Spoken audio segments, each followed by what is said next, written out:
Welcome to the Cultivator pitch event by Cultivate Farms. My name is Sam Marwood. I am co-founder and CEO of Cultivate Farms and very excited to be here today with some great farmers and a great panel who are presenting their farm investment proposal. This is our fifth pitching event with four farmers from Queensland and northern New South Wales here today. We had an event a couple of days ago with farmers from the rest of Australia.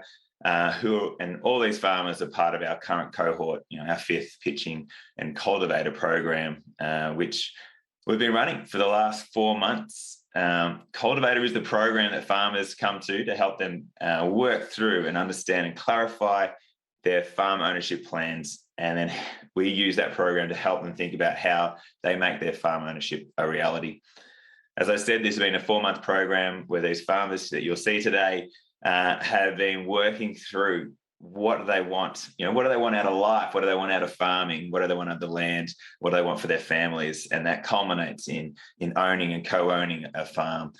The number one driver behind what we do at Cultivate Farms is getting people to meet each other and partner around farm ownership. We think that is the best pathway for next generation farmers who want to own their farm, is to partner with people, whether they're investors or retiring farmers.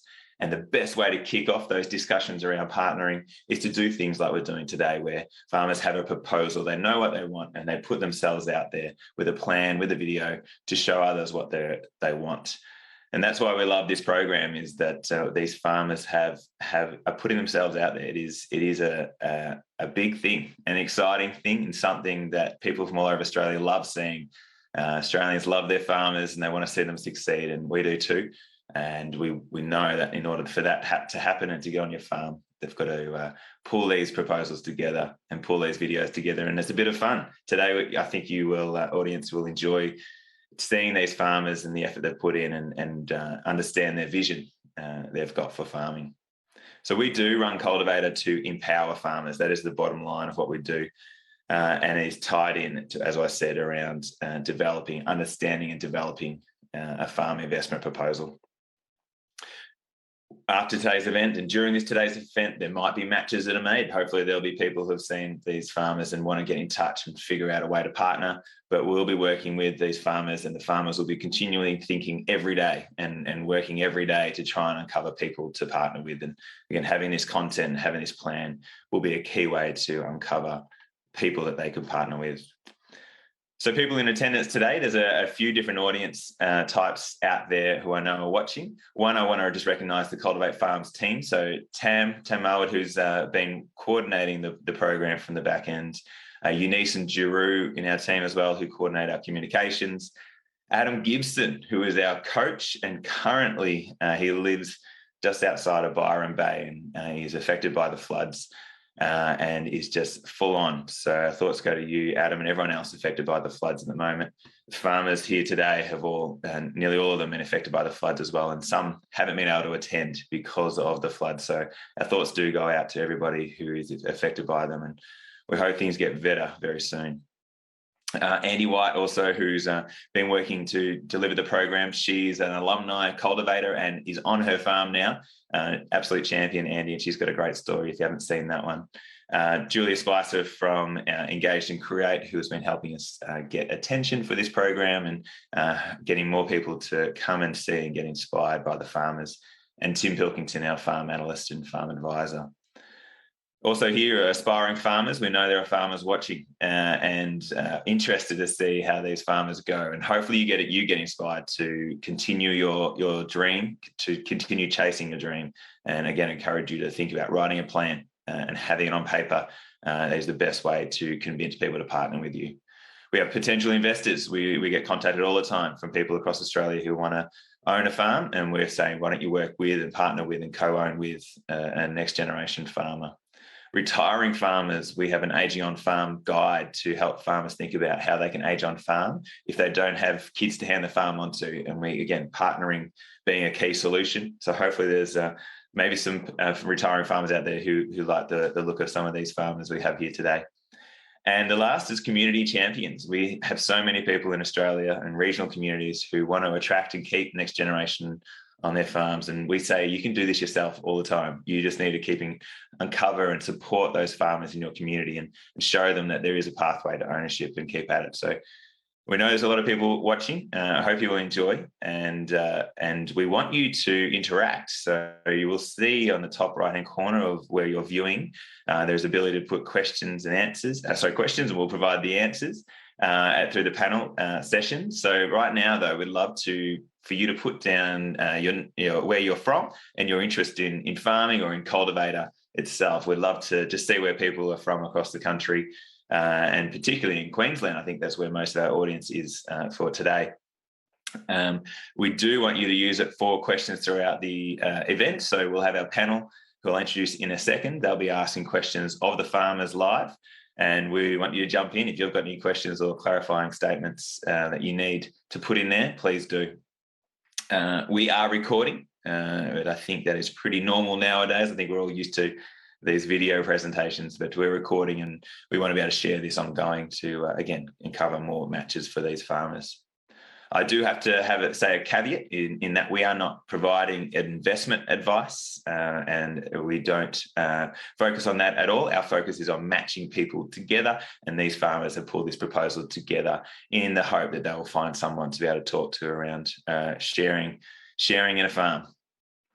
So the format of today, just before we head into talking to and meeting the panel, is we have 3-minute videos developed by the farmers, and that's a culmination of the program, is to get their intentions into a 3-minute video, which is hard work, and they've done a great job to be able to do that.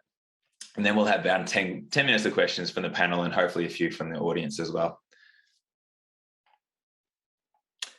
So the investor panel, or the advisory panel, I do want to introduce them. They are very generous people, very wise, and they are giving of their time today, which we are very grateful for.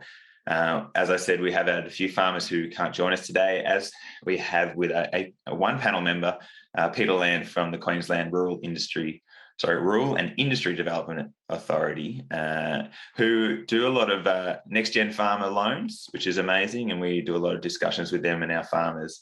But Peter is caught up supporting with the floods. So all the best to you, Peter. And I'll go through the panel and just get each of the panel just to say good day. But the first is Tom Murphy. So Tom's Head of Natural Capital at Queensland Investment Corporation. Tom and I have been in discussions about creative solutions for the next generation over a year or so, and how we can use that to support regional communities. Tom, what is it about Cultivate Farms, and that's been of interest to you? Well, thanks for the introduction, Sam. Well, for us, really, Queensland Investment Corp is the independent investment manager for the state government, and we also invest private capital in lots of different asset classes, from infrastructure, property, private equity, but also agriculture. And increasingly, we are sort of developing various programs and funds related to sustainable ag and natural capital. We're also trying to solve public good outcomes in those investments, and the whole succession issue is a really important one within that. So we're always looking out for really good programs that can help provide some solutions to that particular issue. And obviously, that's something that's front and centre of Cultivate. It is good, and we've had some great discussions, and love the way you think, and QIC as well, Tom. So it's been really fun, and thank you again for joining here today. Robert Speed, who's from the Great Barrier Reef Foundation, and Robert and the foundation are supporting really innovative projects, and I'm saying that because I'm biased, because we do have a grant with the foundation to make matches in the Great Barrier Reef with retiring and aspiring farmers, and this Cultivator program is a key component of that program. Robert, what intrigued you about what we're doing at Cultivate Farms, and maybe how that aligns with the foundation's endeavours? Thanks, Sam. Our main focus, or certainly within my program, is around water quality. So we've got a $200 million program that's focused on trying to improve water quality out on the reef. And certainly we see the work that Cultivate Farms doing as being a really important mechanism for trying to support that water quality improvement. So we'd see the transition towards a sort of a new cohort of farmers as being one of the things that can support improved uptake and good practice, which is what we know is required to improve the water quality that's running off the reef catchments. And our model here is how do we support farm transition ownership, and in that way also supporting improved water quality outcomes. So it's an interesting model which I think could have some great outcomes for everybody. So thank you, Robert. Angelo Regano, who's the Agribusiness Relationship Manager for North Queensland at Rural Bank. And I was up around Ingham about a year ago and caught up with Angelo around what we're doing around matching next generation farmers with retiring farmers. And Angelo caught on straight away with what we're doing and has been a great supporter of our work, as has Rural Bank in general over the last few years. So very appreciative of Angelo and Rural Bank's support. But what are the trends, I guess, in your area around farm ownership and farm age as well, Angelo? And does what we're doing here line up with the intent of your work as well? Yes, thank you very much, Sam. Look, to be clear, a year ago when we had our first chat in Ingham Town, and I think it was nice and warm a year ago as well, I got on board very, very quickly.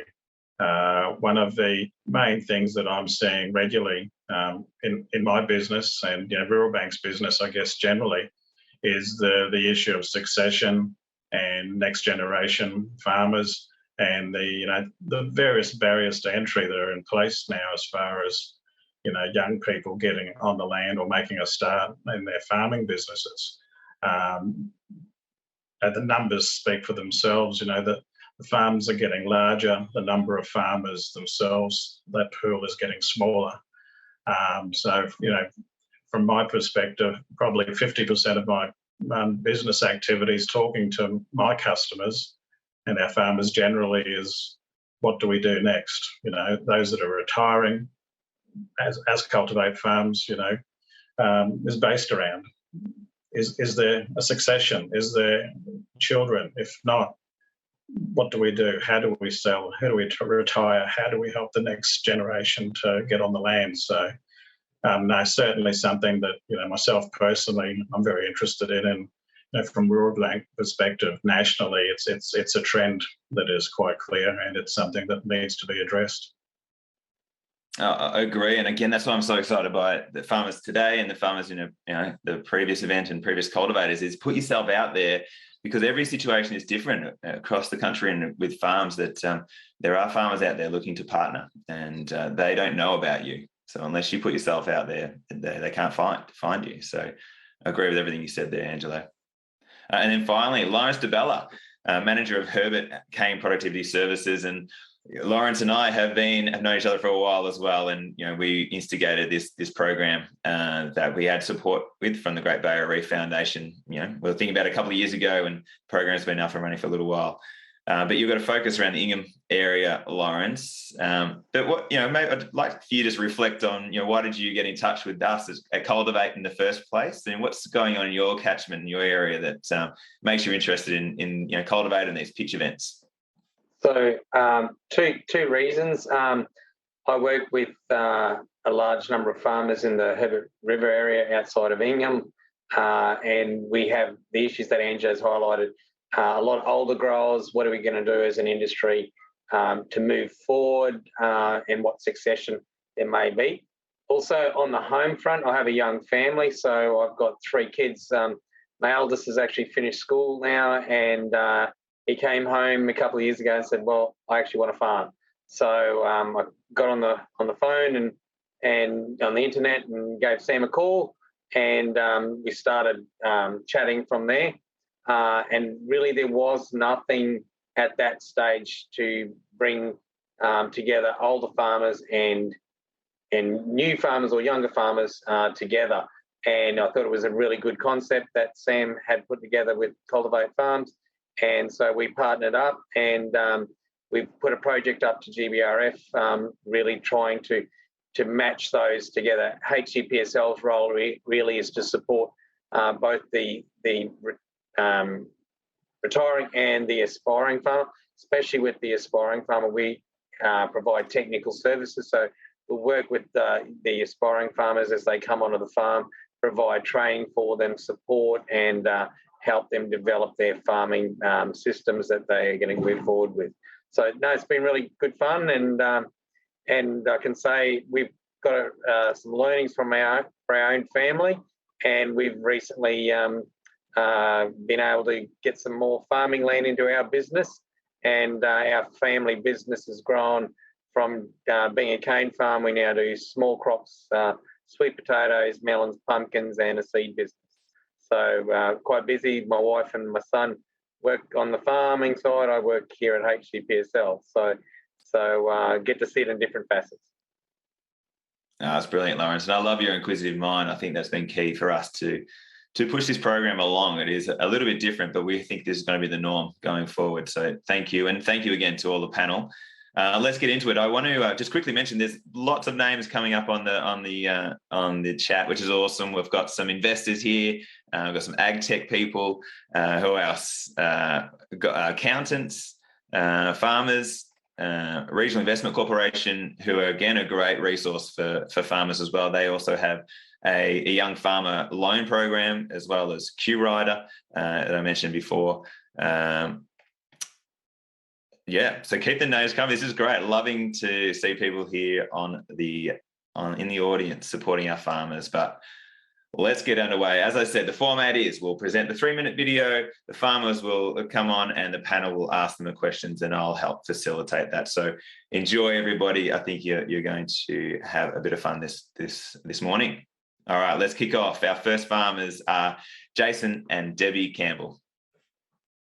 Did you know, according to the UN, our soil is degrading faster than it can regenerate, so we've only got 60 harvests left. Current farming practices in Australia use large volumes of inputs such as synthetic fertilisers and chemicals to reduce weeds and to maintain yield. This damages the soil, reducing the water holding capacity and biodynamics. Hi, we're Jason and Debbie Campbell, and we've been involved in the ag industry for over 20 years, successfully running our business Campbell Farming in dryland and irrigation farming. We've been leasing our farm for the last 8 years, and through the variable seasons experience, this has led us to search for new sustainable solutions to farming production. The turning point for us was in the drought of 2019. From 2018, we had strips of high stubble cover throughout paddocks. We could see the area resulted in better crop germination, growth and yield. This made us think outside the box of conventional farming. Our solution is to work with Mother Nature and heal our soils. We began trialling these new farming practices, including small-scale trials of organic fertilisers, large biomass stubble and mixed species crops. We also plan to cover crop over summer to improve the water retention and increase natural nitrogen in the soil. We've established a small-scale worm farm to produce our own worm compost tea. With these changes, organic carbon increases in the soil and results in consistent yield and better profits. Dryland carbon credits were being explored. Our proposed farm is Lower Goolay, 80 k's west of Gundawindi, Queensland. It's 6,400 acres, of which 5,000 acres is dryland farming. Infrastructure includes a large homestead, machinery shed, workshop, 3 50-tonne silos, shearing shed, quarters, a worker's cottage and a Telstra mobile phone tower. We're seeking an investment of $6 million to purchase the land and undertake capital works and infrastructure improvements. We're proposing a unit trust structure with units valued at $250,000. Our existing farming business will share farm the property with 25% of farm income paid to the investment unit. This area has a capital growth of 10.6% per year for the last 20 years and 21.2% over the last 5. Whilst the cash returns are modest, the real return is using our unique management style and experience to regenerate the profitability and value of the property to outperform the capital gain in the broader area. Agriculture land has proven its value as a long-term investment, with solid potential of continued capital growth and strong interest. The supply chains for the traditional inputs are under severe pressure. With shortages pushing up prices, now's the opportunity to revive the land by moving to natural fertilisers and improving the biodynamics of our soil, resulting in a reduction of risk for input costs and profitability. We bring experience and knowledge and have surrounded ourselves with an expert advising team. If you want more information, please contact us to set up a meeting. Here is your opportunity to be a part of a team leading a regenerative revolution in the agricultural system. Come and join us.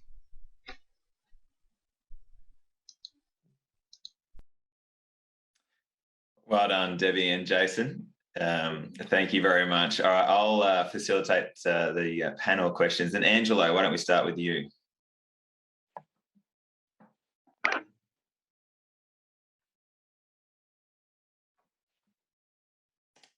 Oh, is that coming through, Angelo? Yeah, helps if I turn my microphone on. Hey, so you guys, thank you very much for the presentation. It's been 20 years since I've run around your paddocks down that way, so I'd never heard of dryland farming until I spent some time around Gundy and Dalby and that area many moons ago. I guess my main question in seeing that, the legume crops and cover crops have been a thing certainly down your way that, North Queenslanders are only just starting to come to grips with, which I've always found amusing. But, other than the soil health and obviously the improvements in regard to yield and your cropping programs, once again, 20 years since I was down there. So we're talking traditional summer and winter type cropping. And so what sort of crops would you be looking at, growing on the property? So we do predominantly winter cereal cropping. So wheat and barley are our main two crops that we grow. We have had some chickpeas in the past, but in the last couple of years we've mostly done the wheat and barley. We've grown sorghum as a cover crop. It is a little, variable in the summer with the rainfall where we are, so it's something that we're looking to build into. We've grown the summer crop just more as a cover crop, I guess, in building stubble and things like that. So we do contracting in the cotton industry as a sort of side business. So that keeps us pretty busy during the summer. So it's predominantly winter cereal cropping that we do. Okay. So, sorry, one more question. So basically you've got various income streams to support the business as you develop. What happens in a drought scenario? I mean, I was down there in the 90s and it was a very, very difficult time. So is there a strategy there if the dry seasons come along back to back? How's the business going to look to structure itself to protect itself if the dry weather or the drought conditions come back to haunt us, knowing full well that everything's underwater at the moment? Yes, it is underwater at the moment for the second time in 3 months. So because we've been involved in the industry for 20 years and leasing for the last 8 years, we have definitely experienced the ups and downs of the weather. But we obviously saw in 2019 that, really working on holding that stubble and increasing that, and just made such a difference with the water holding capacity. Because we've been in the industry for a reasonable amount of time, we're an established business, and we have all of our equipment and things which we don't, it kind of covers itself. So we've reduced our fertiliser programs in the drier years, and just really being very mindful of the input costs that we actually are doing. So there was one year where we put on very little fertiliser because it was dry, and just to reduce the overhead costs and input costs. And we've been fortunate where we are that we haven't missed a crop yet. We've always managed to get a crop in. It might not have been, a wonderful crop, and there might have been some patches of the paddocks that weren't harvestable. But we got some adjustment cattle in to feed off those crops and things. Right. So, yeah.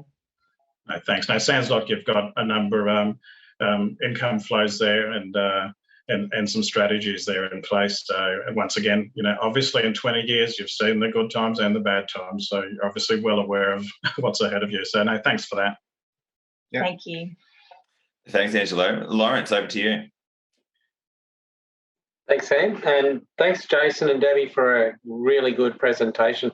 I was really interested in your presentation. I actually have a farming business, as I said earlier, with my family, and we actually practice regenerative practices and grow cover crops on our farm. And my background is actually trained in agronomy.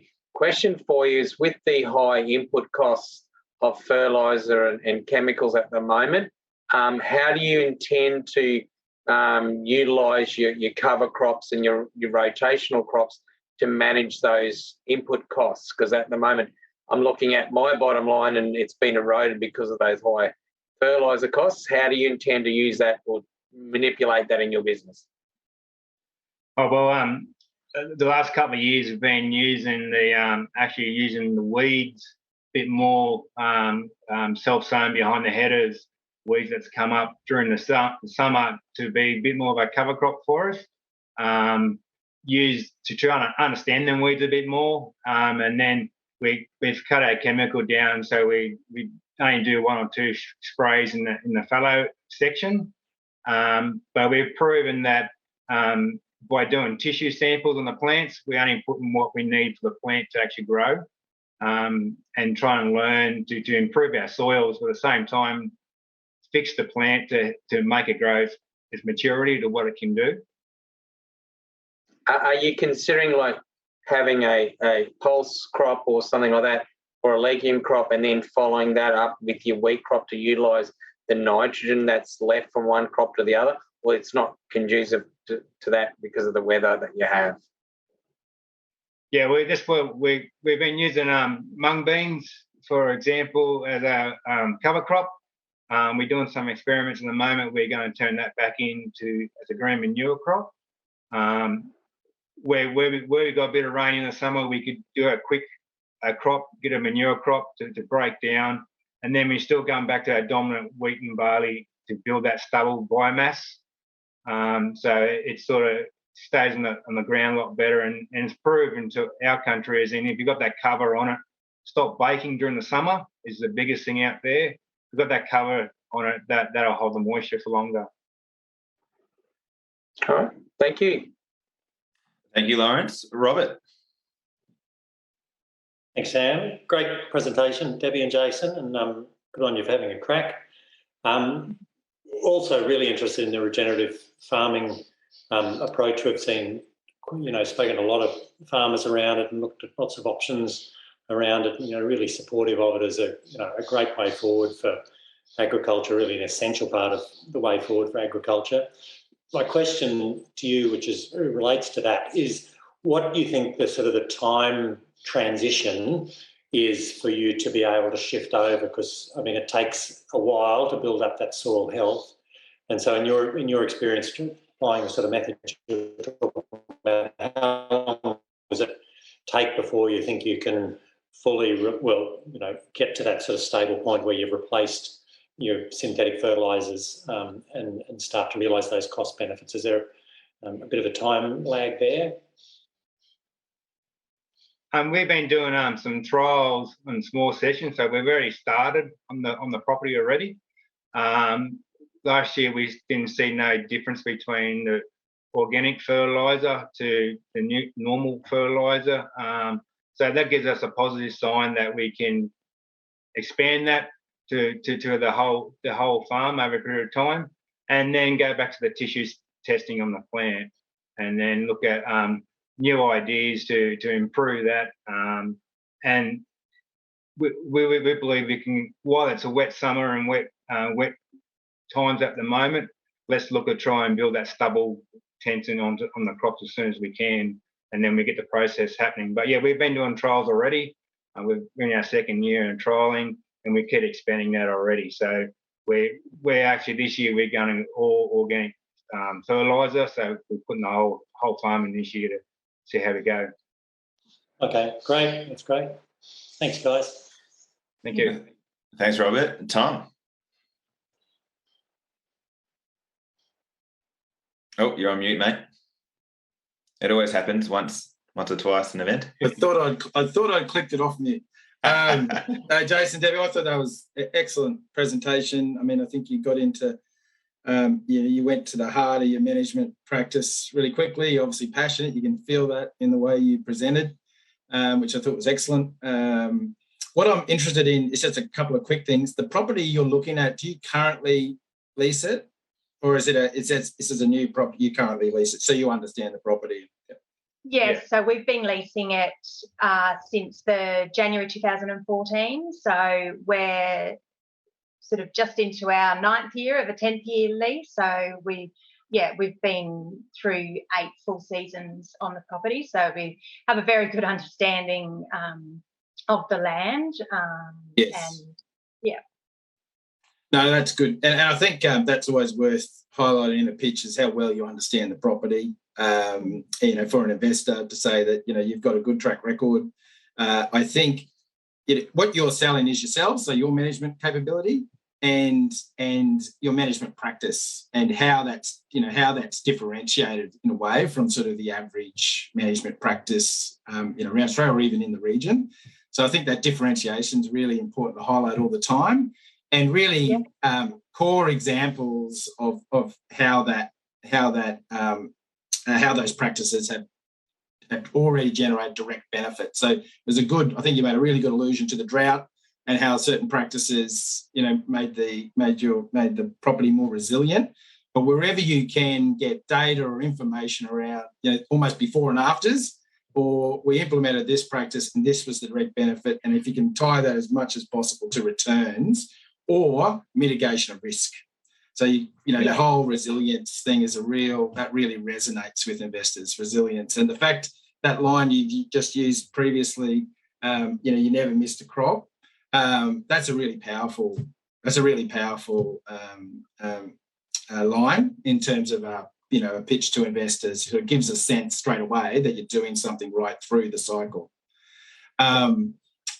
One thing, have you looked into in terms of the soil, all these different markets that are developing on carbon and potentially, soil carbon, some of that could be a while off in terms of how it's developed, but it's always worth alluding to potential other revenue sources that you may generate through these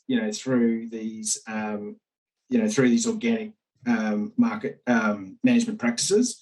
So, it's certainly worth looking into that, whether it's soil carbon methodology and potential credits that you can generate from that, or in the broader property, there might be, other carbon methodologies potential that you could utilise, or even from a biodiversity point of view, because if you're sort of targeting, investors with a strong environmental bent, having a sense of potentially maybe what different biodiversity attributes are on that property is always, I think could be quite powerful depending on what investor you're looking at. Mm-hmm. Yes, yeah. we have done some initial exploring with the carbon credits. Obviously, it's still in its infancy. It is. Yep. Being broadacre. So we've definitely made contact and, had conversations with a few industry people around that. The information that we've got so far was like, oh, it's a 25-year program. And it's like, right, okay. So, that's just one example. So we've definitely looked into it and where it is at the moment. And it's definitely something we would look to explore. We can see that in terms of carbon, one of the greatest benefits is actually going to be in terms of, our soil health and the benefits that we'll reap. From the productive capacity. From the production side, yeah. And that's the key, really, that's the core benefit, But wherever you can sort of allude to the fact that these markets are developing, there could be other revenue streams that come off the back of that, that's always worth it as well. So, no, excellent, very good presentation. Yeah. Thank you. Thank you. Yeah, thank you. Thanks, Tom. We have one question from the audience, which is pretty straight up and down from Andrea. Jason and Debbie, where are you based? So we're based in the Torwood area, which is 80 kilometres west of Goondiwindi. So it's in, we're sort of right on the Queensland-New South Wales border. Yeah. And lots of water. Yes, lots of water. But it's gentle, not like the awful flooding that's happening at the moment elsewhere. Well, thank you, Jason and Debbie. And I hope everyone, aspiring farmers in particular, watching, what great questions these are. I think hopefully people are picking these up and thinking about it for their own situation. And you need to be able to answer these questions, and it's such great insight to get understanding from these experts around what they're looking for when potentially supporting a farm proposal. So thank you. We'll move on now. Farmer 2, Michael Gray. Floods, droughts, and raging bushfires have severely impacted our ability to produce agriculture products across Queensland and Australia. These natural disasters cause billions of dollars of lost revenue. Damage and lost infrastructure can cause the prices of the affected industries to exponentially increase. A long-term feed security program that can help combat some of the losses associated with long-term livestock feeding during and after natural disasters is here. Hi, I'm Michael Gray, and I'd like to introduce you to FeedBank. FeedBank is a highly scalable feed production program that can help counter feed insecurity with high quality and high protein livestock feed. The feed production industry produces up to $2 billion worth of feed each year. We specialize in growing a cost-effective legume called sun hemp with recorded yields in excess of 40 tons to the hectare. This highly scalable program has attracted the attention, resources, and funding of a world-leading agricultural soil regeneration and carbon sequestration company. FeedBank has partnered with VRM Biologic as a division of its global network and is a scalable, economical, and naturally chemical-free company that uses their patented, low-cost method to significantly increase the yield of every major crop and livestock production system. Together, our goals are to transform global agriculture through the use of a proven, patented, non-chemical, non-toxic farming methods that increase yields and profitability.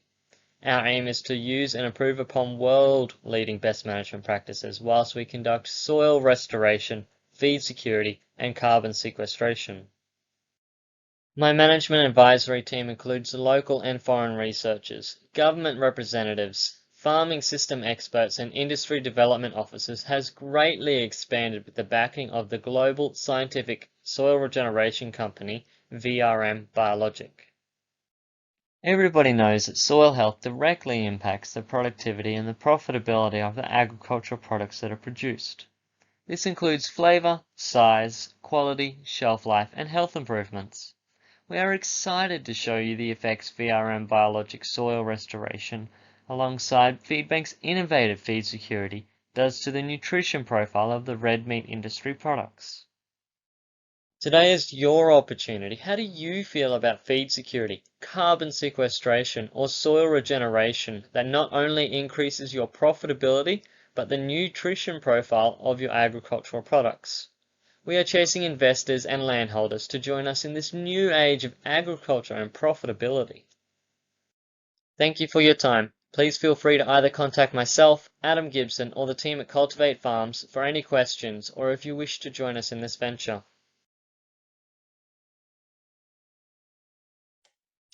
Thank you, Michael. Well done. Let's start with Robert.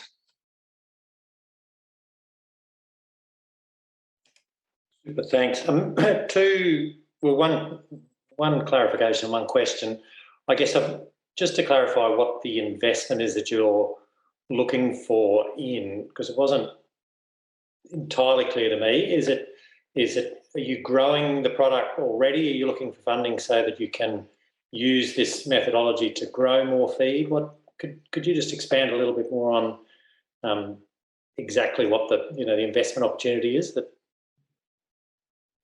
So there's a couple areas. We are growing it currently. We're looking to expand that operation as well as investing in land both on the coast and out west to regenerate, to grow more crops, whether that's growing the feed out west as part of our feed security program, or it's part of increasing the carrying capacity of the livestock industry out there. Okay. In terms of the product that you're using, the one from VRM Biologic, I mean, we've seen a lot of these sort of pitched to us in my role at the Great Barrier Reef Foundation as ways of sort of promoting regenerative agriculture. And as I mentioned before, we think broadly that's it's a great thing, obviously.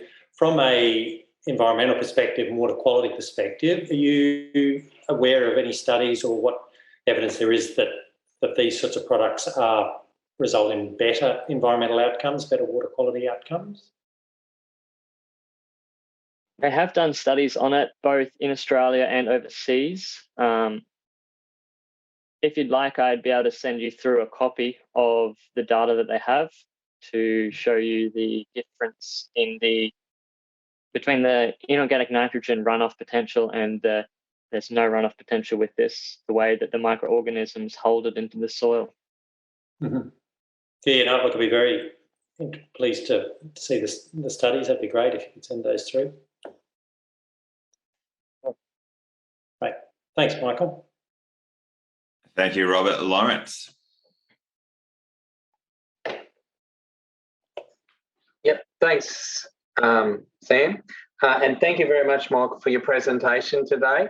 I'm really interested. I've got probably two questions. First one, the properties that you're currently working on, are they currently owned by the family, or are you looking to try to lease, acquire them, or what's the current situation on the land? Currently, we're growing it on the family farm, as well as growing it in the fallow crops of the local sugarcane farmers. So we've talked to the Mulgrave, the Cairns region for the sugarcane board, and as well as the local farmers themselves. And we've been growing it there quite successfully for a couple of years now. We're looking to expand that. It's interesting you mentioned this. I'm actually meant to come down to the Herbert and talk to you as part of the Sun Hemp, with the board there that we're creating for the new industry, as well as talking to you about using this as part of your system down there in your fallow management. Yeah, so the invitation's open. You can come and have a look at what we're doing. We've actually got a field day at HCPSL next Wednesday, and one of our topics is looking at using mixed cover crops and looking at the nitrogen from that to actually use that in our cane production system. So you're welcome, and you're welcome to come and see me on my own property as well, because currently we've got sun hemp and cover crops growing here. So that offer's there. Coming to your grazing production side, you're using sun hemp. Are you using that on its own, or are you using that in a mixed situation for your grazing production system?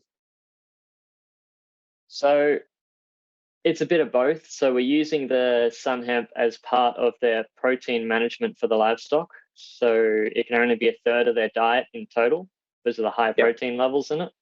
We're also using it as part of the fertilizer program. So there's no nitrogen required for next cropping cycle. So that leads me to the next question is, the blocks that you're currently growing your cover crops, do they then go into sugarcane or horticulture, or are they separate operations? It depends on the land and the farmer. So some farmers are just putting it straight back under sugarcane, others are turning it into horticulture, and others are putting it straight back under native grasses for cattle. Okay, so have you considered like the nitrogen and carbon inputs that you're getting from your cover crops, and how that could be used to offset your nitrogen costs? So you're replacing with that organic form of nitrogen, you're replacing the inorganic form. And as I did with the previous presentation, currently fertiliser prices are extremely high. There's a good opportunity here to actually reduce our input costs. Have you considered that in your operation? Yeah, we are. So we are using the VRM fertilisers, which is part sun hemp, as well as other products like wood chips, going through a patented process and then growing the sun hemp with that fertilizer. And we've taken our family farm from 150 kilograms of nitrogen to the hectare at plant, and we're now putting 0. Okay. Have you got research data to back that one? Because that's something a lot of people... do. Yep. You do? Okay, that's excellent. Yep, we've done some work, and I'm happy to share some of our HCPSL work with you. So I'll wrap up my questions, but the invitation's there. If you'd like to come down and have a chat to me, or give me a call at any time, feel free to. Thanks for your presentation today. No worries. Great offer. Thank you, Lawrence. Tom. You hear me okay? Good to go. Can you hear me okay, guys? Yep. Listen, look, thanks, Gary, for that presentation. I think a little bit the same as Robert. I think that if I can just judge the pitch for now, I think what it wasn't clear for me, which I think will have to be clear for obviously investors right from the start, is what are we investing in? Is it a system? Are you looking for investment in land so you can apply this product, or is it co-investment with the product into land? And what your role is within this partnership with VRM and Sunhemp. That's probably something I just need to be really clear on. What are you looking at the investment for, and what's your relationship with VRM and Sunhemp? Because as Robert said, there's a lot of people that the pitch was, I think, having just in terms of the last couple of minutes of conversation, we're starting to get a sense of what it's about, and it sounds quite a powerful combination. But I guess I think that point of what's the investment in is really critical. And of course, we're trying to invest in you. So what's your sort of role and partnership within this system? So I am the head of feed bank division of VRM. So I run the entire system. That takes me all the way from Cairns, where I'm based, up to Laura, and then all the way out to, we've got clients in the Northern Territory and down to South Australia, with using it as part of their regenerating down there, as well as their feed security. The investment is all of the areas that you just mentioned. So it's not only investing in land and partnering in that land together, investing in expanding the range of the tech, and also supporting other farmers who want to regenerate their land and increase their profitability. Yeah, so you personally would be interested in a co-investor to invest in land, so you can then apply your management practice and this product. Is that correct? And then also investment in the product itself.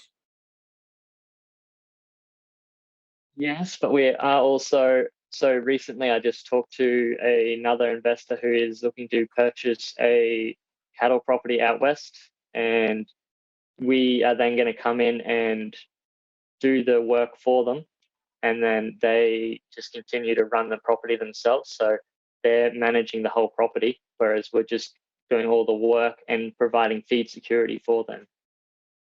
Yeah, on a consultancy basis and fee for product basis, right? Yeah. Okay, but thanks for that. Thank you, Tom. Angelo.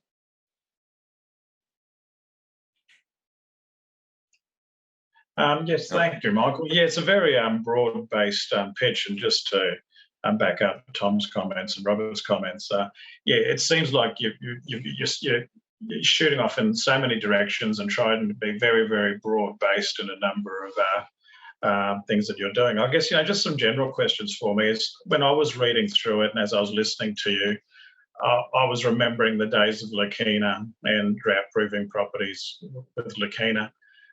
So just from that point of view, is this looking to replace your traditional pasture seeding programs? And is it a feed that will just get knocked over and chopped up and the cattle will feed directly off it, or will the cattle knock the feed down and eat it themselves? And I guess from that point forward to, I guess it's just a general thought of mine is, as far as carrying capacity and so forth, this will be something that needs to be replanted on a rotational basis as an ongoing farming practice or grazing practice. Is that the pitch? So we're not looking to take away from the current way that it's done. The farming practices are done out west. We're using it. So there's a variety of different things going on there. So we have planted it and we have actually harvested it and managed to get multiple crops off it. Cattle in the States are currently grazing it for 2 to 3 hours a day, and then they're actually finding it hard to chase them back out of the paddocks. Otherwise, they'll eat too much of it. It's got that aspect of it. You can graze it, we can harvest it and turn it into silage and store that for years, which is the feed security basis behind it. So we're looking to have a contract with farmers who want feed security, and they can purchase it at a set price. So this is not the figures. I'm just going to pick a random figure here. Let's say they pay $20 a tonne up front, and the price will be set for 3 years for X number of tonnes that they want to have, and that will be in a permanent storage site, quite easy for them to pick up or to be delivered, and it's theirs. It's not moving, and we'll rotate that through so there's fresh supply as well. Okay. Just one quick question in regard to the soil health side of it, and probably my mind's thinking of the small cropping industry and cane farmers in their fallow country. I presume it's setting nitrogen and soil health and all the rest of it. So is this something that would over time replace fertiliser inputs generally, or is it a case of it'll supplement and reduce the need for fertilising? If we mix the two, especially in the sugar industry, we found that it can completely replace all inorganic nitrogen. We have a variety of products, especially for if there's a calcium deficiency on the property. There's other VRM products that we can use to build that back up. Thank you, Michael. I think it's fairly pertinent at the moment with the issues in regard to urea and the fertiliser price fluctuations in the last 2 or 3 months. It's probably something worthwhile in your pitch. I'm highlighting as a positive, I would have thought. But yeah, thank you for your pitch. Michael, Lawrence here again. Just one more question. So in your pitch, you're really trying to focus on your funding onto what part of the business? That's really where I'm struggling with this. Is it to fund your consultancy business, or to fund getting into relationships with property owners to build a business on feed stocks and stuff like that? Can you just give us a bit more detail? It depends on the investor. Some investors will be wanting to go down one path, or they'll want to support the entire thing. So we can break it up into different areas quite easily. We've segregated already on the East Coast development and the inland for the cattle security. So there's options into whichever area people want to invest. So with potential investors, do you have a prospectus or something that you give them to show what the relationship's going to be and who's going to do what? Have you got to that level with your proposal? Yeah, we've got to that level for breaking it into different parts. That is great, and please do get in touch. We can help connect you with Michael if anyone wants to follow up there. But a very interesting model and very versatile. But I will wrap it up there so we can keep to time. But thank you very much, Michael. Farmer 3, Regan Gallagher. Hi, I'm Regan. I'm Director of Zaytuna Farm, which is home of the Permaculture Research Institute. It's become increasingly obvious that humanity simply can't keep living the way we do today. Modern agriculture depletes soils, degrades landscapes, and destroys the quality of our food, our health, and our environment. Natural systems are self-sustaining if, and only if, they capture more energy than we consume. If we live in line with this simple principle, we will solve the problem of sustainability at both the level of the individual and society as a whole. Zaytuna Farm is perhaps the world's most famous permaculture demonstration site. It is home of permaculture guru Jeff Lawton. The success of Zaytuna Farm shows that permaculture offers a meaningful solution to our sustainability crisis, and our natural systems integrate well with renewable technology. We have just transitioned Zaytuna Farm into an eco-community, where it will remain a centre of teaching and learning, while also being our home. We believe it's time to bring this model to the broader public. Therefore, we are building sustainable, off-grid, eco-farm communities that combine renewable energy capture technology with sustainable, scalable agricultural practices. We'd like your help expanding what we're doing on our farm and help us to do this with other farms and communities. We have already acquired the next site to transition into a thriving eco-farm community.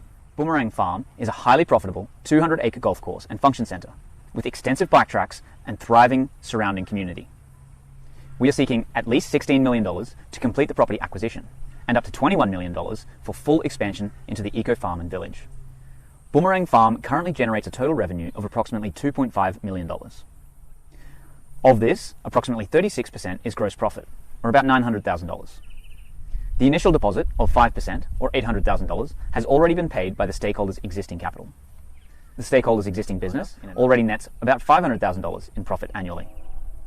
We have additionally acquired $20 million in government grants for renewable technology upgrades, and this money can be used for a state-of-the-art agrivoltaic system that combines solar, wind, and hydro harvesting, while being neatly integrated with our organic agriculture. Over the first 3 years, we plan to build new ecopods, which can allow for greater expansion of guest accommodation. We also plan to develop workshops, classes, courses, and tours, which can be delivered in person or broadcast through our already highly successful social media channels. The income potential for these are essentially open-ended. The key return for investors is a steady income stream of approximately 3% per annum year on. For philanthropic investors, additional returns include a potential equity stake in the property, the unlimited use of facilities, workshops, and courses, priority for new content, material, merchandise, accommodation, and upgrades, personalized coaching and consultation by world-leading experts. Boomerang Farm is located in the Mudgeeraba Valley region. It is one of the most biodiverse regions on Earth. If this project sounds interesting to you, please get in touch with either myself or with Sam Marwood or Adam Gibson from Cultivate Farms. Thank you, and I look forward to working with you. Unread again. Tom, we'll kick off with you this time. I think. Thanks, Regan. Yeah, okay. Can you hear me okay? Yep. Yes. Thanks for that, Regan. I was just really interested in what you're going to, it's a golf course now, so what are you actually going to do on that golf course? So it's a mixture, from what I can tell from the presentation. It's, a mixture of eco-tourism, renewable energy, so some infrastructure, renewable energy, as well as are you replacing the footprint on the golf course with various different organic farming, or what's the how are you going to break up the footprint that you're currently buying, and what are the revenue sources from each of those strategies? Okay, yeah, sure. Thank you. Great question. In the short term, the golf course will remain because there's plenty of arable land around that we can build. So the revenue source, it's 200 acres. 200 acres, sorry. Yep. Okay. So in the early days, and currently the revenue model is largely membership-based, which provides a very, very reliable, steady stream of income. So that will stay for as long as we can. Over the first 3 years, we'll build ecopods, and we'll use the $20 million in government grants for the agrivoltaics at a steady timeline that works well with the land. And as these ecopods, accommodation, and energy capture solutions come in, then we can slowly just ratchet up in a very systematic way how we change our revenue model. Yeah, so it'll remain as a golf course, so X amount of that land remains as a golf, and you've got X amount of hectares, acres beyond that golf course where you're going to sort of start on the ecopods, is that correct? And then you start building in the renewable energy over that. Exactly. Is that correct?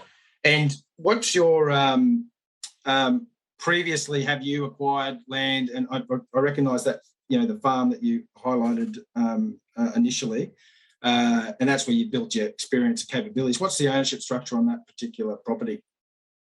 So that property is owned outright but it's a multiple occupancy eco farm community. Okay, so that means there are 8 shareholders. I am one. And that property itself has been built up as Zaytuna Farm over the last 20 years. It is an incredible track record. All of our videos are online since 2015. We have excellent social media reach. So if you wanted to go back and look at the transition that farm has gone under, you can see everything. And so those 8 shareholders will be then, you're one of 8 shareholders would then be invested in this particular Boomerang. Actually, no. Or is it just you? From Zaytuna Farm, it's me, yes. Those will be my team, but there's also a retreat center in Talabudra. This is where my partners come from with the well-being and functions. So we're partnering between two farms, Zaytuna and what's called Ananda Retreat Center, for the acquisition of the new property. So that means we will have the current owners of the property that we're about to acquire. They will be on board for some decent transition time. We will have the Zaytuna farm expertise and everybody associated with that, as well as the current Ananda property. So the stakeholders will include myself, as well as the Ananda farm crew, and then expertise that's associated with each of them. Okay, and those current owners of the Boomerang Golf Course, they'll continue. You're keeping them on because presumably you've got no experience running a golf course, I presume. And it's not, there's not council owned or council will run that particular golf course. That's a private. That's correct. It is private, and yes, they will stay on for for the foreseeable future during the transition. They in fact live next door, so they're very reliable in that respect. And in terms of all these initiatives that you want to drive on that new property, were you responsible and played a part in developing ecopods and these renewable energy infrastructure rollout on Zaytuna?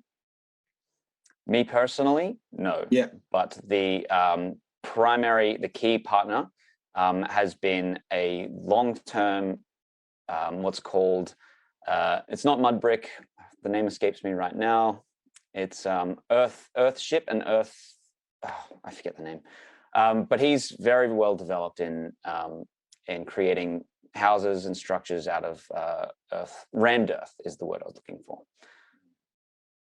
Yeah, and I think, look, and that, I guess the point I was trying to make, wherever you can, whatever that team is that's now going to be taking over the ownership or part of that management team and ownership team, that the sort of specifics to do with the track record of those managers and their capability within the different businesses you're going to roll out on that property is really important to highlight in a pitch. Sure. And obviously Zaytuna is probably very well known within the your community, but really for any investors, they may not be familiar with it. And having the sense of what's your track record and going on to this sort of this property and being able to execute across those three different, multiple different revenue sources, which I think is pretty important to know. But yes, thank you. That's excellent feedback. It is excellent feedback. Thank you, Tom. And there's so much to be able to drill into here, so appreciate that. But I'll move on to Robert. Yeah, thanks, Regan. Really interesting concept. A couple of questions. One was sort of picking up on, which you partly responded to, that Tom was asking about the sort of the breakdown of the revenue and where the areas that it mostly comes through. And you mentioned the membership base as being the primary one. So the food production through the permaculture, is that a material part of the revenue? Is that something that's and where does that go? Is that sort of sold out in local markets, or is it mostly consumed by the members, the people who are growing it? Yeah, that's an excellent question. Thank you. I think a little shift in thinking about farming comes along with this new model. And that is that we're not exporting produce, we're really exporting knowledge, and we're exporting experiences, right? So fundamentally, we're a teaching and learning research center. People come to us, they get to consume all of the incredibly delicious, homegrown organic food, beyond organic food that's grown there. They get to experience themselves, and they get to learn how to do it themselves at any scale. We can and have previously hosted markets at those centers, but fundamentally, we're not exporting produce. We are exporting knowledge. Look, that was my sense, and that's fine. That's great. The second question was around you talked about the benefits for an investor, and I was only quickly sort of running through there. But one of them, obviously, or presumably, is a lot of the investors are looking to have ownership, not just an ownership stake, the capacity to access the resources and those sorts of things. If you've got multiple types of investment option, just thinking about institutional investors like QIC presumably aren't necessarily looking to have a meeting room that they can go and use, or to have a pod that they're going down to on weekends to do that sort of thing. Is there an option for different sorts of investment for those who are more just interested in placing their funds in a place that supports a good enterprise, but that they're not looking personally to get a direct benefit from accessing the site? Yes, there absolutely are multiple ways to invest and multiple returns that are dependent on that investment. So the very simplest way is, if you wanted to put some money into it, you get a very conservative estimate is 3%. That's your net return. It includes everything. Okay, so that's just on cash. However, we are really interested in looking for philanthropic investors who are interested in partnering with us, who want to have active stakes in it. So for an example, if you wanted to put some money in and become a part owner, that's great. You will get not only at least 3%, you would get equity, so you'd be exposed to capital gains, and you would have the ability to change where your investment goes. So let's say you're interested in those eco-pods or function centers or courses. Some of those things are highly, highly profitable. So you'd be exposed to the relative return that those bring, okay? So investors really can come in multiple ways, and you can be rewarded according to your investment. Great. Well, thank you. Thank you, Robert. Angelo. Okay, Regan. Yeah, thank you very much for the pitch. Yeah, look, I think most of the other panel members, I mean, the bank manager in me is going to go straight to the numbers. That's where I'm going to go straight away, and we've covered off some of my questions already. I guess the only little bit of advice that I could suggest is I scribbled down those numbers as soon as I saw them. Revenues of 2.5 million and profit of 900,000. From an investor point of view, they're going to track fairly straight into those numbers and think, okay. So might I just suggest, as your pitch develops and grows, taking the people on a bit of a journey as to what those numbers mean. Indicators of past performance, whilst it's not the be all and end all of future performance, it's a bit of a journey. So I guess that's my question is, when we throw those numbers out there pretty early in the pitch, probably wouldn't hurt to try and just talk it through. I mean, I can see the big picture and where you're looking at taking all of this. But, are those numbers going to be reflective of ongoing performance? Or if they're not, how long will it take for those performance figures to come into play? Is it a 3-year plan or a 5-year plan? How long from where you are, which sounds like you've got an established business now and a business model, and you've obviously got some fairly big plans as to where you want to take it. So I guess the banker in me would be looking at some performance financial benchmarks through the process, and acknowledging that individual investors will get an individual return based on how much they invest and their risk profile and all the rest of it. But I'm just thinking from a pitch point of view, just have a little bit more meat and substance behind those two numbers. And granted, that's where I went straight away. Sure. Well, thank you very much. I do appreciate that. Generally, I would say 3 minutes is a short amount of time, and to blast you with numbers, that's tough. So, look, my general view is one of a very high level. I'm a scientist myself, actually. That's where my core genius that I bring in. So I really think big picture. And so I feel like I tried to bring something that recognizes my own way of thinking. Obviously, those numbers are important, but I would love to sit down with you and with my team, and we can just go through them. And we can go through them at pace, or very slowly and in fine detail. That's not a problem. I'll just point out, additional to that, is that we have approximately 30% of the acquisition price as capital in reserve. So our ability to roll out investment returns, even if additional revenue didn't increase at all, we'd still be able to meet the very conservative estimate of 3%.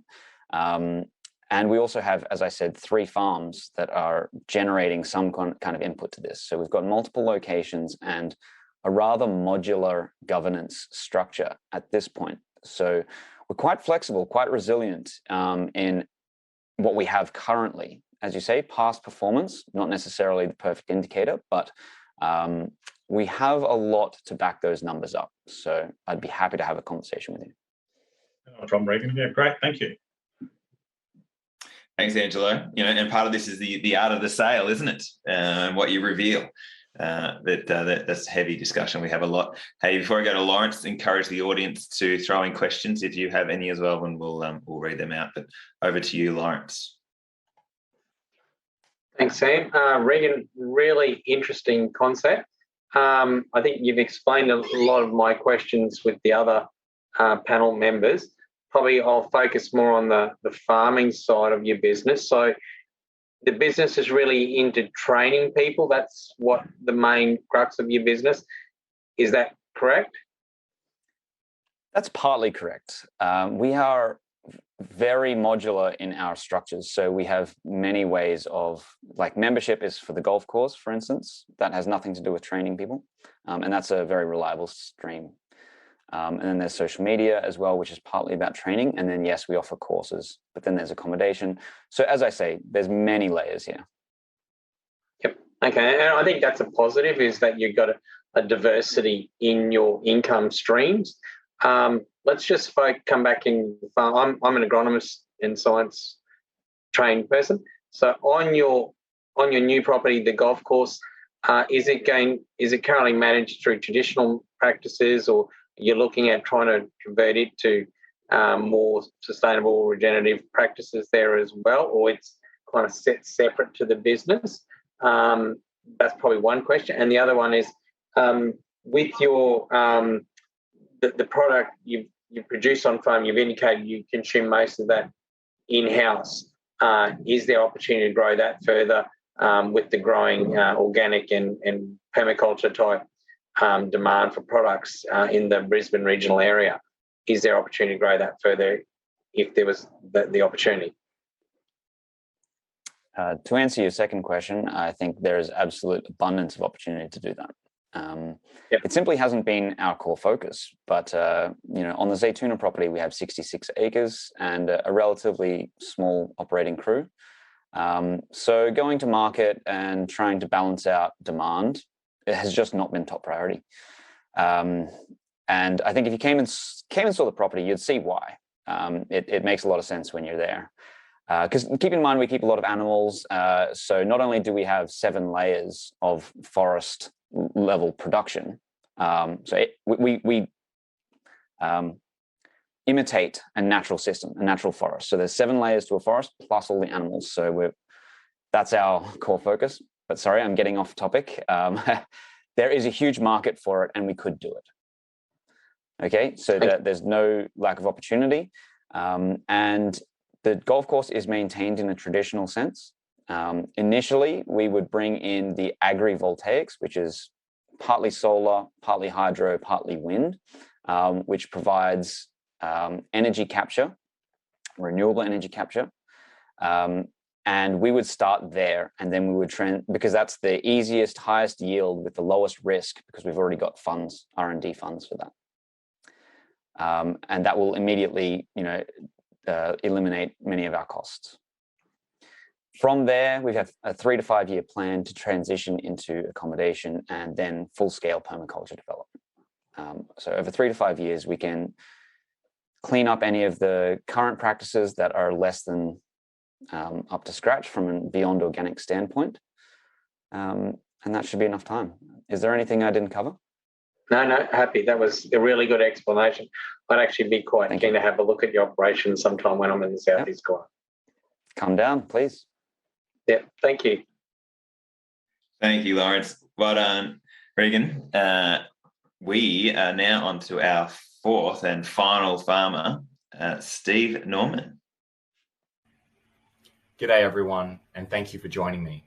Today I'll give you a brief overview of my personal history, the farm proposal, and my investment proposal. Please enjoy. So how did I get here?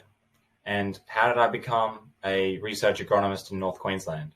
Well, it actually all started back in Spain a decade ago as a producer's assistant working on an organic olive grove. there, a light bulb switch moment where I realized I could be creative with nature and agriculture sustainably. That gave me the driving passion to go home and seek a career in such light. That's where I found winemaking the next best thing.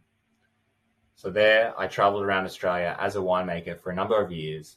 Then I completed my agricultural science degree and found myself as an organic vineyard manager in the Yarra Valley in Victoria.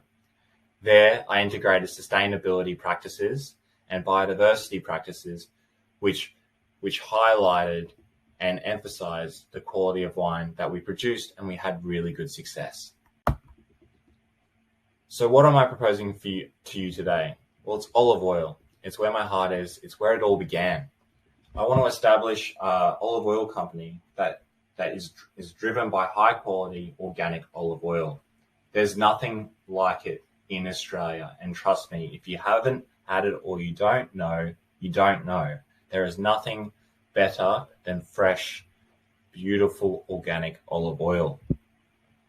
I'll also be employing to be the first ever net zero olive oil production system in the country. And I can utilize biodiversity, revegetation, and carbon plus farming practices to do this, and it's my expertise. The modeling around the agro-tourism around this company will employ winery modeling and tourism to bring people in, and it will support and invite local producers in a pop-up scenario and invite artists to play live music to complement. So what do I seek out of investment? I seek $15 million and I'll have a 5% skin in the game. When can you expect your first returns? Well, technically year one, and that will come from our carbon plus schemes, because they will generate a revenue over a 25-year term. You'll expect 10% of the olive oil business, and you'll have your 95% land ownership. Thank you so much for your time, and please feel free to contact me with any questions. Thank you. Thank you, Steve. Well done. Lawrence, I'm going to kick off with you this time. Yep. Thanks, Steve. Thanks very much for your presentation. Steve, one question which you didn't answer in your presentation is geographically, where are you looking at trying to establish your business? Yeah, so I guess that's where I am different from the other farmers. Is I'm not site dependent yet. I'm open to discussion and investigation with the investor. Yep. Okay. Cool. The other thing is, being of Italian origin, I'm really keen to have a look at you developing your product, because olive oil goes in everything that we use at home. So very interested in that. From a concept proposal, so you're really looking at you're selling yourself as a technology agronomy type person to actually develop and coexist with a farming group or business. Is that how you see your business moving forward? Yes, so I guess, my promotion of my skills will definitely be enwrapped in the business and the business image.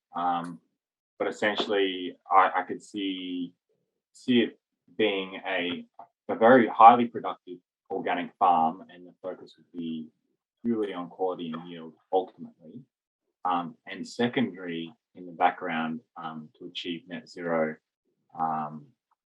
energy output and develop the carbon revenue streams that are juvenile now but will become available.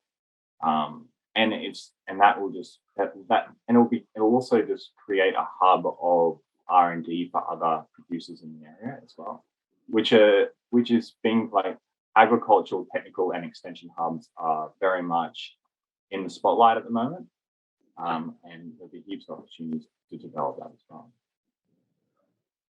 So, Steve, where are you based now? So I'm based in the. Sorry. Yeah. So where are you based now? So based in the Fitzroy catchment, Pioneer catchment area. So basically Mackay area.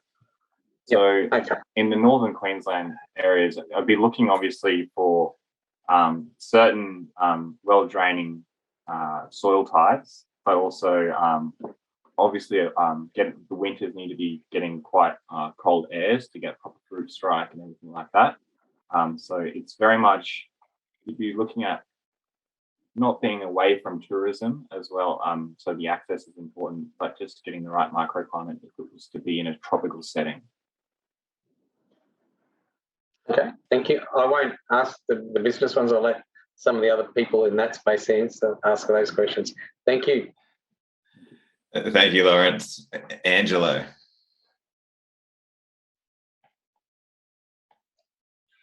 Hey, Steve. Yeah. I must admit, I've got a level of interest, much like Lawrence there. It's been pre-COVID since last time I was in Italy to actually be able to taste some real and proper and fresh olive oil. So it certainly caught my attention. I guess, my question is, I know it certainly just comes on the back of Lawrence's. So Mackay, I've been trying to grow an olive tree in my backyard in Townsville for about 30 years. And, I've always understood that we need a period of at least a week or 10 days with temperatures below X amount of degrees to allow the tree to actually strike. So in Mackay, in the mountains of Mackay, there is that climate conducive to olive plantations? Is it? Yeah, I mean, from what I've looked at, yes.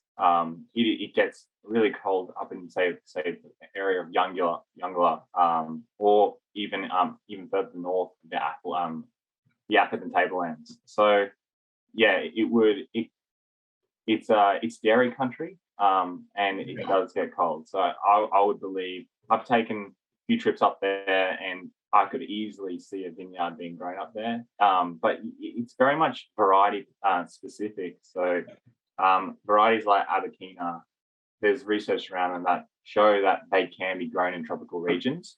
It's what you employ in terms of like your canopy structure and how you prune and how you manage your watering and everything like that. And I guess the banker in me will have the questions in regard to when you establish a plantation, the longevity of how long to crop yield, and is it 3 years until you get to full yields? Is it 5 years? I mean, I'm aware that once that olive tree is up and running, you've got it there for hundreds of years potentially.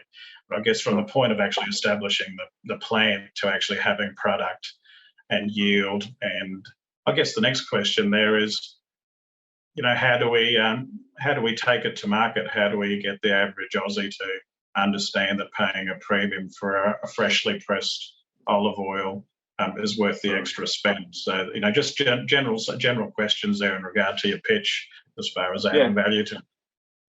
No, they're all very real and important questions to ask, and I toil over these. The experience I have with organic vineyards, I've been included in the rise of independent wineries and distilling and brewing, and you see independent flower companies, biodynamic companies with all sorts of agricultural commodities now, and olive oil is absolutely no different to that.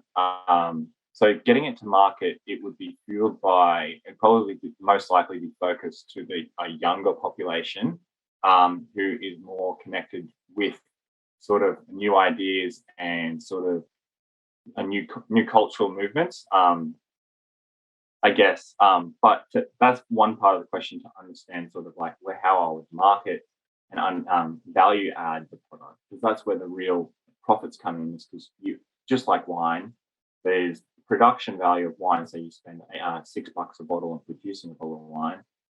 It could be the same for a bottle of wine you sell for $10, or the production value could be the same for a bottle you sell for $50. There's no difference with olive oil, especially if you get the quality correct. In terms of establishing a grove, so after 3 years, you'd be looking at about 800 to 1,000 litres per hectare, which and if you're selling a bottle of olive oil per litre for $25, then there's quite a substantial profit margin there. And if there's, but obviously there's a lot of establishment with facility and land and crop development. But if you're looking at the numbers, I see it basically, so 10% of the company's profits go to the investor, which ultimately, so 30% revenue from the $2.5 million you get would ultimately be landing $75,000 in the pocket of the investor just from the olive oil production output. And so, yeah, so it's pretty clear that it's just, I would be just getting the right climate, and it is more risk adverse going tropical, but it could be done. Steve, just one more question that's come to mind there, and I was doing some reading in Europe, and like I said, it just happens to be an interest of mine. So there's a major issue with olive groves in Europe at the moment, with a certain disease that's starting to roll through some of the older trees. Would those sort of issues be impacting, or given that we're isolated in Australia, whatever those disease concerns are not a major problem in your mind at the moment? I don't know the name of the disease, but I have heard of it. But our major problems are black scale and lace bug diseases and pests. But just like any disease, you have your rootstock and you purchase, hopefully, I'm not sure whether we have the correct genetics yet in our nurseries to combat that European disease. But yeah. Yeah, no, thank you. Thanks, Steve. No problem. Thank you. Thank you, Angelo. Robert. Great. Thanks, Steve. My first question, I mean, lots of the questions I had have been answered, which is great, was you sort of say that it's quite challenging but potentially possible to grow olives in these tropical areas. What's the advantage of doing that? You know, if there's obviously a risk and a challenge in moving into that new space, what's the reason to do that as opposed to going to some of the more established areas where we know that can be done? Well, I would always love to have an olive grove up in the tropics because people still have the same passion for olive oil as they would down south. You know, so I think that if there was a connection, or if there was a vineyard producing wine in the tropics, and there are a very select few, but if there was a more connected and just the industry growing in the area, people are desperate to go to these places. They don't have to go to southeast Queensland or you know down further south just to go to these tourism locations that we all travel down south for. So it'd probably be taken up really, like people would love to go there, and that's why I think it would really benefit being up north, because there's nothing really like it up there. Okay, no, that makes sense.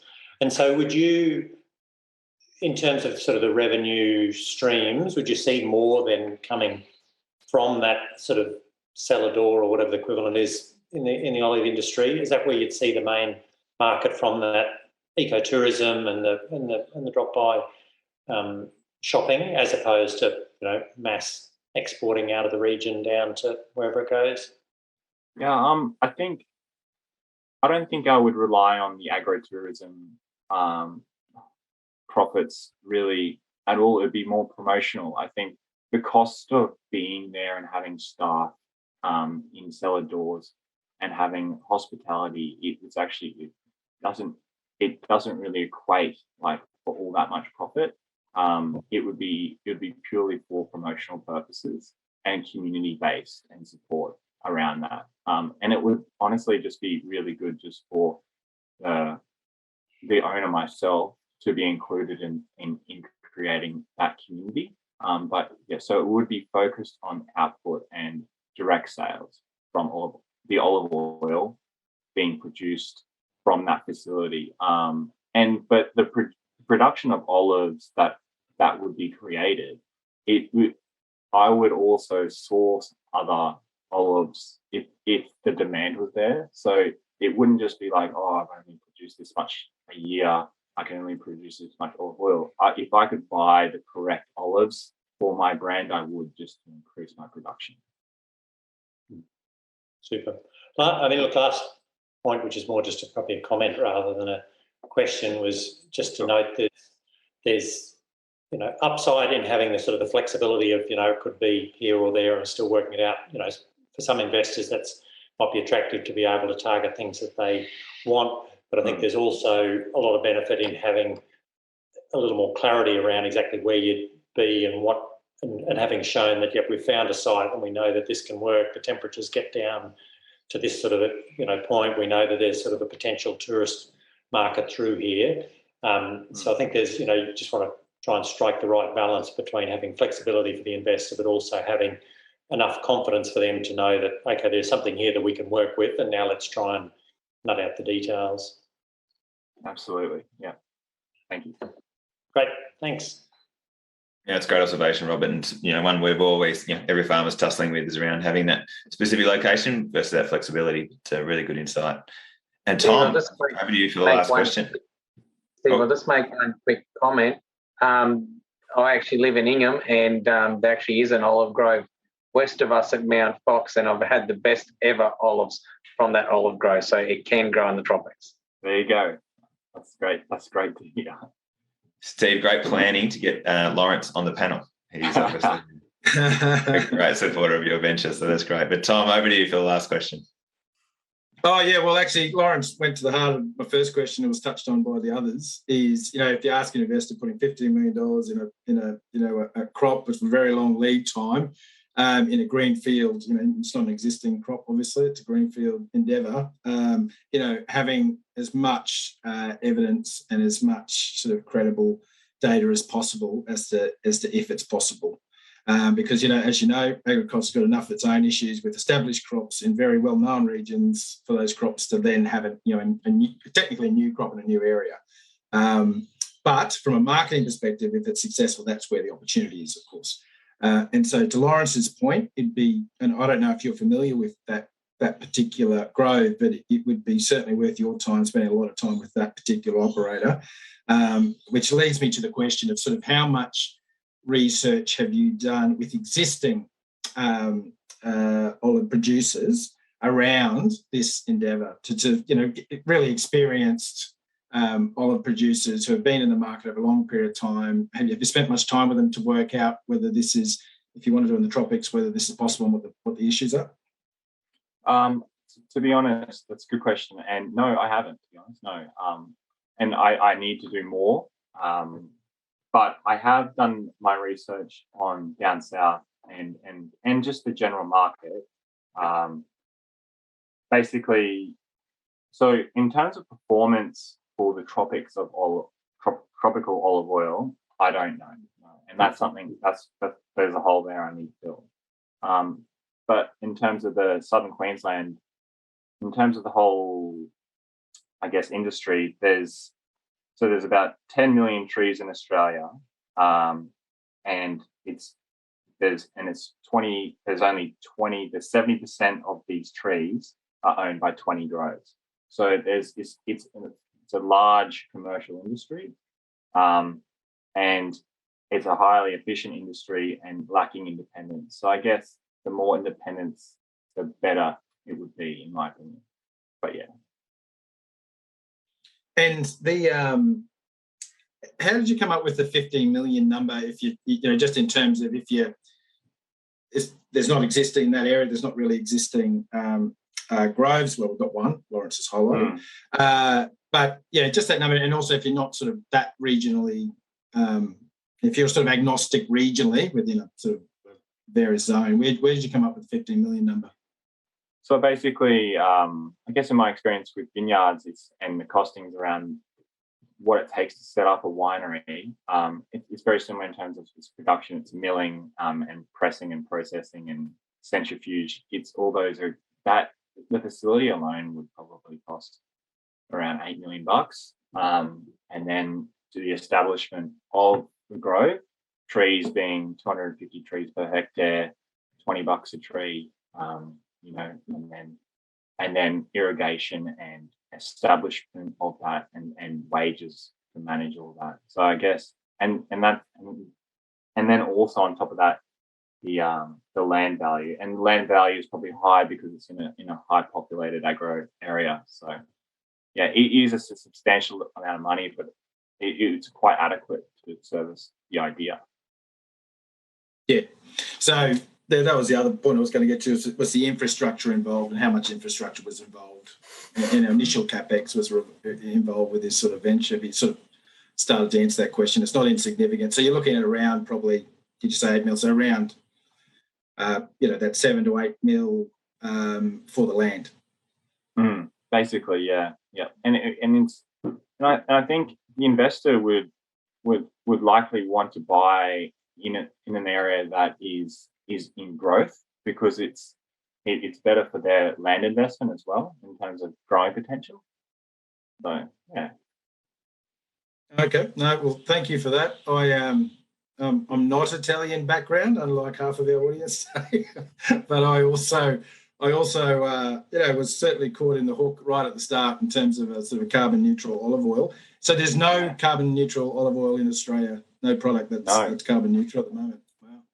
Interesting. So in terms of a farming system as well, I'm sure like you could probably offset your carbon, and maybe there is commercial people that offset their carbon, but in terms of having a whole closed loop system, absolutely not.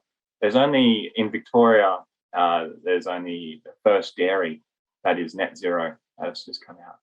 So it's all new.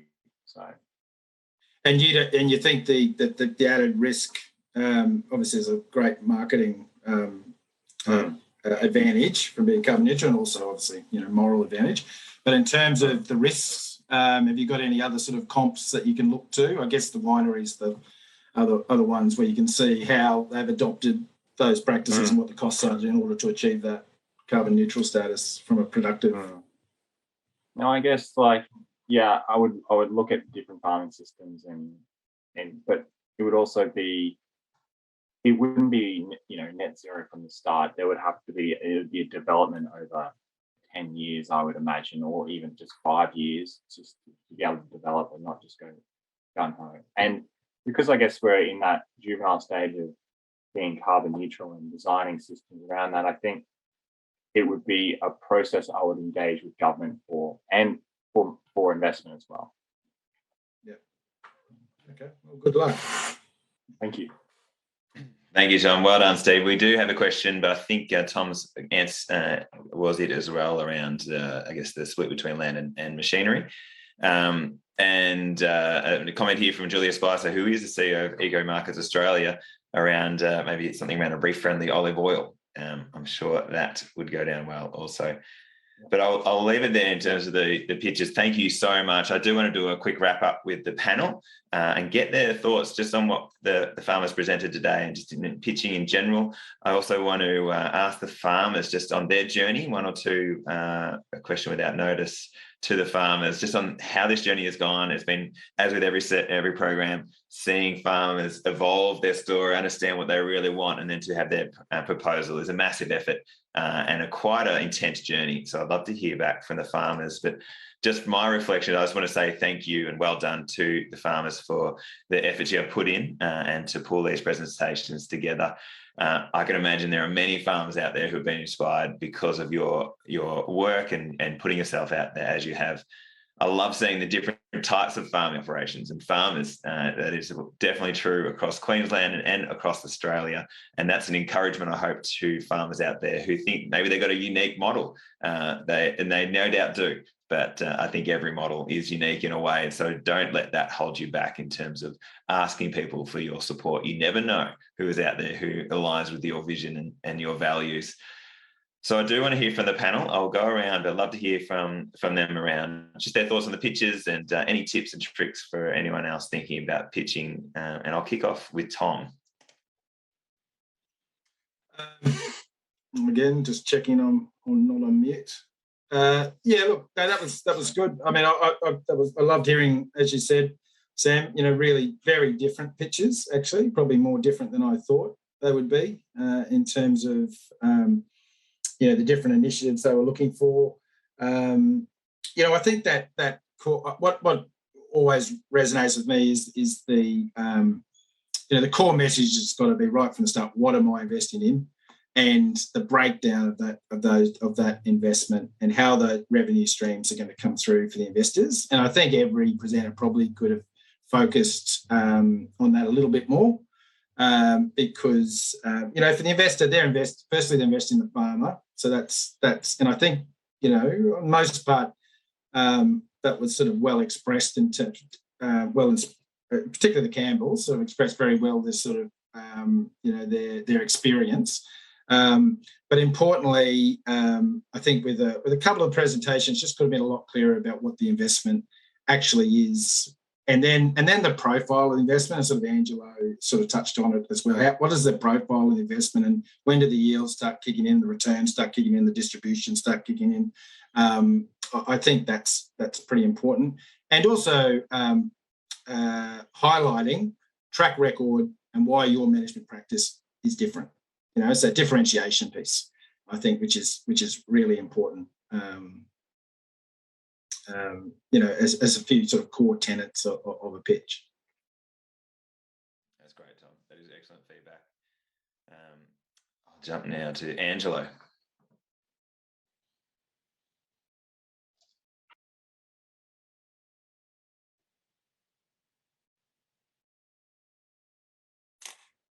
Unmuted, yes. Yes, I reaffirm what Tom was saying. I found the same thing. The pictures were very much what I saw and felt to be like motherhood statements. There's some fairly big picture sort of stuff going on here, and this is what we're doing. This is what we'd like to do. My view would be that we're talking some big numbers here. This is where the rubber meets the road. We're talking investments of $10 million, $15 million.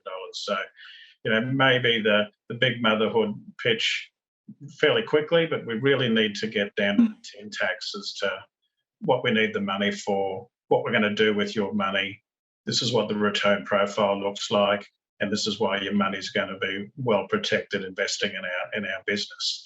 So whilst these pitches were very informative, and we got a good feel for the people behind the businesses and what they're trying to achieve, I really do think from an investor point of view, especially if you've only got a short period of time, you do need to get down to the tin tacks of the dollars and cents and the returns fairly quickly. But overall, I had a great time. I enjoyed it. That's excellent, Angelo. Part of this is a bit of storytelling, isn't it? How do you get the hook, and then how do you give enough detail? Is that balance, and getting that in 3 minutes? These are all the wrestling that we did with the farmers all throughout. And, I think getting that balance. Yeah. Sam, I'll just add to what Angelo just said. I think also a really important point is to remember is investment, it's a relative game. They don't have to invest with you. They can invest with somebody else, and somebody else could be very similar to your background, experience, and your offering. So it's, why me versus someone else? Why this investment versus other investments? And I think that relative piece, that differentiating piece is really important. I agree. And why people invest or why people partner, many different reasons, isn't there? But this is good, getting clear on what you want and seeing who's out there to partner with you. All right, thank you, Angela. Thank you, Tom. And Robert? Yeah, thanks, Sam. Fully endorse the comments from Tom and Angelo then, very much aligned with that sort of view. Also, I guess to reiterate that, the final point I'd made about getting sufficient detail in there and showing that if you're going to ask someone for $20 million, that you've done the work to really understand what it is that this investment would look like. Probably one additional thing I'd say is worth talking about, and we only really touched on it briefly in one or two of them, and only in response to questions, was around the risks and how those risks are being managed. Because again, as an investor, it's one thing to know that there's a 3 or 5 or 7% return, whatever it might be, but the flip side to that is the risk. What's the likelihood that this works, or more so, what are the things that could bring it undone?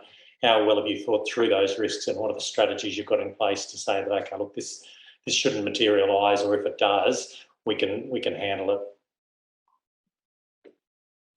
Yeah, it's a good point, and something we touched on in our last panel as well, just highlighting the importance of understanding risk and being clear and that you thought it through and have mitigation strategies. But excellent, Robert. Yep. And Lawrence, you get the final say. Yeah, thank you. I'd like to thank all the presenters today. You've done a really good job. Putting yourself out there is always a bit challenging. So thank you very much for putting your project proposals up to us. Probably very similar to some of the others, I'd like probably a little bit more detail on the financial side of things, how you intend to manage that. Some of the pitches I really needed to have a bit more clarity about what you're actually pitching, what you're actually trying to sell. You've got 3 minutes to do it. I know it's difficult, but you need to be very focused and say, right, this is what I'm offering, this is what I can do, and this is how I think I can do it. So I think a couple of the presentations probably need a little bit more work done to them, but overall, I was really, really impressed. I'm really happy to see that agriculture is moving in a very different direction. It's not just only the traditional ways. We're now looking at other ways of doing business, more sustainably, eco-friendly, and looking at different approaches to difficult situations. And I think that's been a really good part of the presentations today. All the presentations had a focus on doing things differently than what we've previously done through traditional means and methods. So I think congratulations to all the presenters, but thank you very much for your presentations, and I wish you the best on those. Brilliant. Thank you, Lawrence. And I know the farmers will be refining their proposals. That is life from here on in. It's refining, taking on this advice. Hopefully other farmers are listening to this and adjusting how they're going to pitch and understand those key points that potential partners want to see. So again, thank you to panel. Again, you're giving your time for free and your wisdom. Thank you so much. We are very appreciative. Now, I do want to throw to one or hopefully two of our farmers. Does anyone want to jump in and just maybe describe the journey you've been on the last 4 months? Go, Debbie. I'll jump in.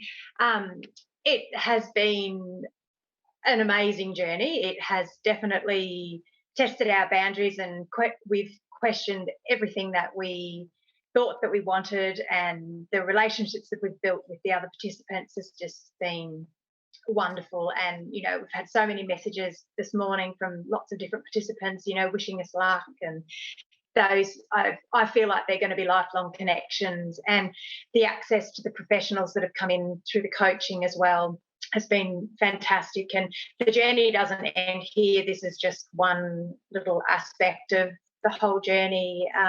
And yeah, it's been an incredible amount of work, through harvest and floods, and yeah, but it's been very worthwhile. We've really enjoyed it. Thank you, Debbie. Yeah, that's it. You're doing this whilst living life and running businesses. It's super impressive. One more. Anyone else? Can you jump in? Oh, let's go. Let's go, Michael. We'll do three. Yes. Just wanted to mainly say thanks to Adam. He's given everybody a really big hand in everything. He's really put himself out there in that. And the programming behind it for the way that we've got it all worked out with the 2-page documents and this pitch, the 3-minute pitch, is quite good as a teaser, especially where we've taken it outside of the Cultivate farms and pitch privately. It's been quite handy to then have Adam teach us how to use it as that teaser that we can then sit down in a boardroom situation and lay everything on the table and go through for me it was a couple hours explaining the whole thing through to everybody. That's a great point, Michael, isn't it? There's a lot in there. And Adam is amazing at taking you on the journey, which is what we love to see. And Regan, you had your hand up, but it's been an amazing journey for you as well. I think it's chopped and changed the approach you're thinking about throughout as well. Yeah. So first, huge amount of gratitude for you and for Adam. As a few people have commented, some of these pitches are out of left field. They're very different ways of thinking. And for me in the early days, that was a concern, whether I would be pitching to the right people, whether my ideas would be landing in the right space. And with your help and with Adam's help, we have been able to make it, I think, a relatively well-pointed pitch, something that clearly does fill a niche. I've always kind of known that in my heart, but it's really nice to go through this process and make sure that we are hitting the right notes and showing that it's okay to dream big. And because this helped me have all the conversations with my now current partners, it's been excellent. So thank you very much. So good to hear, Regan. I know you farmers are out talking to everybody, which is that's the whole point. Continually, if you have a dinner party with these farmers from here on in, you know what they're going to be talking about, which is exactly what we want. So thank you so much. Thank you, farmers. Thank you, panel. Thank you, audience. We are running a 6th Cultivator program in early May this year. So we encourage you to think about signing up. If you've been inspired today and you just want to get on and own your farm, we know this is the best way to do it. Put yourself out there, get clear on what you want, and continually ask people, put yourself in front of people. To help you think that through, we've got a webinar coming up in April. There's a link there on the website where you are watching at the moment. Jump on there if you want to register for that, just to find out more about the program. We do have another scholarship for Great Barrier Reef farmers in the Great Barrier Reef catchment, and particularly the Herbert catchment as well, with thanks to the Great Barrier Reef Foundation and Herbert Cane Productivity Services. So jump onto that as well if you're in that area. But I'm going to call it a close there. We will be sending around this recording to the audience and to our farmers and panel. If you do want to get in touch, probably the easiest way is to contact me, sam@cultivatefarms.com, or jump on our website and there's a contact form there. But we would love to see these farmers get matched, whether that's with retiring farmers or investors or maybe some other creative way. But hopefully you are all inspired. Hopefully you are thinking about doing this for your own community. If you're a farmer yourself, that you want to get on and do it for yourself. But I hope you are full of confidence for the future of Australia's agriculture, that there are motivated farmers, as we're seeing today, who just want to get on and do. They just need a few people around them to support them. So thank you all very much. Stay in touch, and we'll send around this recording, and please spread the word. Let's get you farming.